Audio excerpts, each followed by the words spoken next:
तो पैन को आधार से ऑनलाइन ही लिंक करने के लिए सबसे पहले तो आप सभी को इनकम टैक्स डिपार्टमेंट की ऑफिशियल वेबसाइट incometax.gov.in पे आना है। इसका जो यूआरएल है मैंने आपको वीडियो के डिस्क्रिप्शन में दे रखा है, जहां से आप डायरेक्टली इस वेबसाइट पर आ सकते हो। अब यहां पर आने के बाद में पैन को आधार से आपको लिंक करने के लिए सबसे पहले तो यहां पर आपको ऑप्शन मिलेगा लिंक आधार स्टेटस का। इस ऑप्शन को ही आपको चूज करना है। को यहां पर कैपिटल लेटर में अपना जो पैन है वो फिल करना है, आधार नंबर को यहां पर फिल कर देना है। इससे आप सभी का जो करंट स्टेटस है, आपका पैन कार्ड पहले से ही आधार से लिंक तो नहीं है, ये पता लग जाएगा। और अगर आपको लिंक करने की जरूरत होगी तो यहीं पर आपको जो ऑप्शन है लिंक करने का वो हाईलाइट हो जाएगा। तो जैसे आप देखोगे मैंने पैन और आधार यहां पर फिल कर दिया है। व्यू लिंक आधार स्टेटस की टैब पे मैंने क्लिक किया है, तो आप यहां पर देखोगे कि बताया जा रहा है कि पैन नॉट लिंक्ड विद आधार। तो यहां पर हमारा जो पैन है वो आधार से लिंक नहीं है, यानी कि हमें पैन को आधार से लिंक करने की जरूरत होगी। अगर आप पहले से लिंक है तो आपको लिंक करने की जरूरत नहीं है। तो हमें लिंक करने की जरूरत होगी, तो यहीं पर ये जो ब्लू कलर का ऑप्शन दिया गया है लिंक आधार, तो हम इस लिंक पे क्लिक करेंगे। अब जैसे हम क्लिक करेंगे तो अगेन हमारे सामने पैन आधार को लिंक करने का जो पेज है वो शो हो जाता है, जहां पर हमें यहां पर अपना जो पैन नंबर है और आधार नंबर यहां पर फिल कर देना है और वैलिडेट के ऑप्शन पे क्लिक करना है। तो जैसे मैंने वैलिडेट के ऑप्शन पे क्लिक किया है तो payment detail not found for this pan, कुछ इस तरीके का हमारे सामने मैसेज आया है, जिसमें कि यहाँ पर आप सभी को पता होगा कि आज की डेट में पैन को आधार से अगर आपको लिंक करना है तो 1,000 रुपए की जो फीस है वो पेमेंट करनी पड़ती है। पहले 500 रुपए था, उससे पहले तो फ्री में ही हो जाता था, लेकिन आज की डेट में आपको 1,000 रुपए का जो फीस का पेमेंट है वो करना होगा। तो यहाँ पर बताया जा रहा है कि ये जो फीस है अभी फाउंड नहीं हुई, यानी कि यहाँ पर अभी तक इसका जो पेमेंट है वो नहीं हुआ है। तो यहाँ पर पेमेंट करने के लिए आप सभी को कंटिन्यू टू पे थ्रू ई पे टैक्स इस ऑप्शन पे क्लिक कर देना है। और यहां पर आप सभी को अपना जो पैन नंबर है वो इस बॉक्स में फिल करना है। कंफर्म पैन के सेक्शन में आपको रिपीट अपना जो पैन नंबर है वो फिल कर देना है।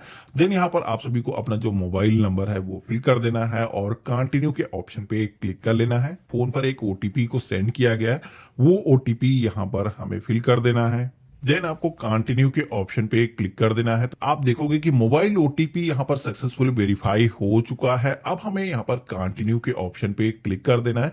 अब नेक्स्ट पेज पर आप सभी को 3 ऑप्शन होते हैं, जिसमें कि इनकम टैक्स या फिर इक्वलाइजेशन एसटीटी सीटीसी या फिर अदर पेमेंट के ऑप्शन डिस्प्ले होते हैं, जिसमें कि आप सभी को जो पहला ऑप्शन यहां पर दिखाया गया है इसी ऑप्शन में आपको प्रोसीड के ऑप्शन पे आपको क्लिक करना है। अब क्लिक करते ही आप सभी को असेसमेंट ईयर सेलेक्ट करने के लिए बोला जाता है। तो यहां पर ध्यानपूर्वक आप सभी को जो लेटेस्ट असेसमेंट ईयर है यहां पर 23-24 यहां पर यही सेलेक्ट करना है, ये फाइनेंशियल ईयर नहीं है। तो यहां पर लेटेस्ट ही आप सभी लोग चूज करेंगे। इसके बाद में type of payment minor head के सेक्शन में आप सभी को अदर रिसिप्ट जो 500 का ऑप्शन दिया गया है इसे ही चूज करना है। कंटिन्यू के ऑप्शन पे क्लिक कर लेना है। अब इतना करते ही हमारे सामने नेक्स्ट जो पेज आता है, जहां पर आप देखोगे कि 1,000 रुपए के जो फीस का हमें पेमेंट करना है वो किस कॉलम के अंदर होगी, वो देखोगे कि यहाँ पर ऑटोमेटिक यहाँ पर आ चुका है। पहले ये डिटेल मैनुअली फिल करनी पड़ती थी, जिसमें काफी लोगों को कंफ्यूजन होता था किस हेड के सेक्शन में ये जो पेमेंट होगा वो ऑटोमेटिक पहले से फिल है। यहाँ पर आपको कुछ भी करने की जरूरत नहीं है, आपको कंटिन्यू के ऑप्शन पे क्लिक करना है। तो आप पेमेंट पेज पर आ चुके हैं, जहां पर ये जो 1,000 रुपए के फीस का पेमेंट है वो पेमेंट हमें ऑनलाइन ही करना है। नेट बैंकिंग या फिर डेबिट कार्ड या आरटीजीएस एनएफटी या फिर पेमेंट गेटवे के माध्यम से ऑनलाइन ही कर सकते हैं। तो यहाँ पर आप अगर कोई अदर मोड से पेमेंट करने वाले हैं तो आप उसको चूज करेंगे, अदरवाइज आप सभी को पेमेंट गेटवे का जो ऑप्शन दिया गया है इसे ही आपको चूज करना है। अब आपके सामने 3 बैंक होते हैं, Canara bank, federal bank, Kotak Mahindra bank. तो इन तीनों बैंक के जो पेमेंट गेटवे हैं, किसी भी पेमेंट गेटवे को आपको चूज कर लेना है। आपका अकाउंट चाहे इन बैंक में हो या फिर ना हो, आप तब भी पेमेंट कर पाएंगे। तो यहाँ पर पेमेंट करने के लिए आपको ट्रांजेक्शन चार्जेस भी दिखाए गए, जिसपे आप क्लिक करोगे तो अगर आप नेट बैंकिंग के थ्रू पेमेंट करते हो तो कौन से बैंक में कितने चार्जेस लगाए जाएंगे उसके बारे में बताया गया, जिसमें कि आप देखोगे कि डेबिट कार्ड से अगर आप पेमेंट करते हो तो नील है, क्रेडिट कार्ड से अगर आप पेमेंट करोगे तो कुछ यहाँ पर चार्जेस देने होंगे जो कि नॉर्मल से हैं। तो अगर आपके पास में डेबिट कार्ड है तो आप डेबिट कार्ड के थ्रू ही पेमेंट करें, या फिर आप चाहें तो यूपीआई के थ्रू भी पेमेंट कर सकते हैं।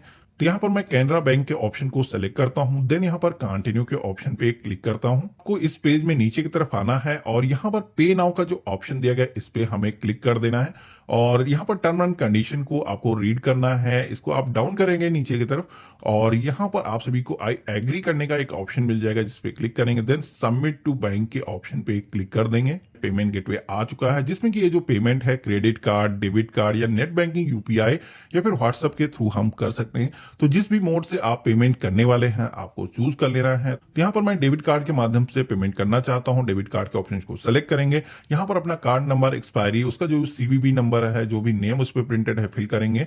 देन हम यहाँ पर प्रोसीड के ऑप्शन पे क्लिक करेंगे, कंप्लीट पेमेंट के ऑप्शन पे क्लिक कर देना है जिसमें कि आपने जो चालान का पेमेंट किया है 1000 रुपए का जो आपका पेमेंट हुआ है उसकी जो स्लिप है डाउनलोड के ऑप्शन पे क्लिक करके आप डाउनलोड कर सकते हो, अपने पास में सुरक्षित करके रख सकते हो। फर्स्ट स्टेज है वो आपने कंप्लीट कर लिया है। अब आप सभी को पैन को आधार से लिंक करने के लिए अभी भी कुछ यहाँ पर काम करने की जरूरत होगी, लेकिन वो जो काम है आपको करीब 5 से 7 दिनों का वेट करने के बाद ही करना, क्योंकि यहाँ पर जो आपने ऑनलाइन पेमेंट किया है वो पेमेंट होने के बाद में इस पेमेंट को इनकम टैक्स डिपार्टमेंट की तरफ से वेरीफाई किया जाएगा। 5 से 7 दिनों का टाइम लगता है। उसके बाद में आपको दोबारा से इस पोर्टल पे आना है और यहाँ पर क्विक लिंक के सेक्शन में आपको लिंक आधार का जो ऑप्शन मिलेगा इसी पे आपको क्लिक करना है और यहाँ पर आप सभी को अपना जो पैन नंबर है, आधार नंबर है, फिल कर देना है। देन आपको वैलिडेट के ऑप्शन पे क्लिक करना है। अब जैसे आप वेरीफाई के ऑप्शन पे क्लिक करेंगे तो यहाँ पर पैन को आधार से लिंक करने का जो 1000 रुपए का फीस का आपको पेमेंट करना था वो पेमेंट अगर आपने ऑनलाइन ही कर दिया है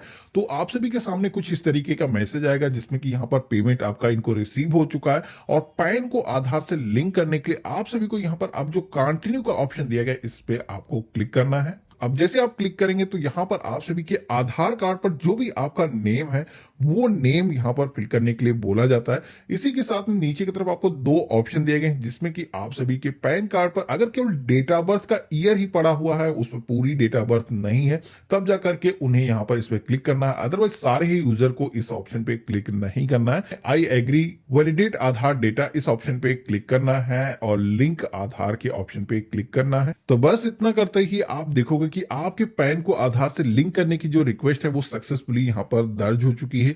आप सभी को अब कुछ भी करने की जरूरत नहीं है, आपको वेट करना है। ये जो रिक्वेस्ट है यूआईडीआई के पास में सेंड की गई है वैलिडेट करने के लिए, जिसमें कि 4 से 6 घंटों का समय लगता है। उसके बाद में आप सभी लोग दोबारा पे से अगर पोर्टल पे आओगे तो ये जो रिक्वेस्ट है ये अप्रूव हो चुकी होगी। तो यहाँ पर कभी भी अगर आप सभी को अब स्टेटस चेक करना हो कि आपका जो पैन है वो आधार से लिंक हो चुका है सक्सेसफुली, पोर्टल पे आप आओगे तो लिंक आधार स्टेटस का जो ऑप्शन दिया गया है इसी ऑप्शन पे आपको क्लिक करना है और यहाँ पर आपको पैन नंबर, आधार नंबर फिल करना है। व्यू लिंक आधार स्टेटस के ऑप्शन पे क्लिक करना है। तो आपका जो पैन है वो आधार से अगर सक्सेसफुली लिंक हो चुका होगा तो आपको इस तरीके का मैसेज आएगा, your PAN is already linked is given Aadhaar. आपका जो पैन है वो आधार से सक्सेसफुली लिंक हो चुका है।